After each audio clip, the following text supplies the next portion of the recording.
నమస్కారాలు. ఇప్పుడు టమాటా ధరలు తగ్గింటాయి.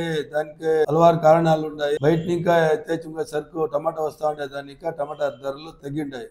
ఈ పక్క ఆంధ్ర భాగంలో బాహు టమాటా వస్తా ఉంది. అది మల్కల్చర్ వేరే అది మనకు వచ్చింది. అది 200-220 రూపాయలు రేంజ్ గట్ట పోయింది. బాహు టమాటా చాలా బాగుంది. క్వాలిటీ వస్తే మార్చి నెలలో కొంచెం ధరలు బాగా పెరగవచ్చు అని అనిపిస్తా ఉంది. మళ్ళీ మీ బార్డర్ ఏరియాలో చాలా పుడిచిండారు అని మాహితి ఉంది. ఆంధ్ర బార్డర్ చాలా టమాటాలు పూడ్చింటారు. కారణం ఏమంటే ఎండలు ఎక్కువైపోతే మార్చి నెల నార్లు అంటించేది కష్టమైతుంది అని చెప్పి పూడ్చింటారని మాహితి ఉంది. దాని ಬಗ್ಗೆ కామెంట్ చేయండి. తర్వాత మార్చి అయిపోయినాక ఏప్రిల్ నెల కొంచెం ధరలో దొరకచ్చు అని చెప్పి రైతులకు మాహితి చెప్పొచ్చు. మీరు ఇప్పుడు నాటీ చేస్తూ ఉంటారు. మీరు 4వ నెల 5వ నెల నాటీ చాలా కష్టమైతుంది. ఆంధ్ర భాగంలో టెంపరేచర్ జాస్తి ఉంటుంది అనిపిస్తా ఉంది. మళ్ళీ మీరు 5వ నెల వర్షాలు స్టార్ట్ అయిన తర్వాతనే మీరు నాటీ చేయదు. ఇప్పుడు మీ భాగంలో చాలా బాగుంది అని మాకు మాహితి ఉంది. నెక్స్ట్ సాగు నడతారనేది కూడా మాహితి ఉంది. ఆ 2 వెరైటీలు బాగుంది అని చెప్పొచ్చు.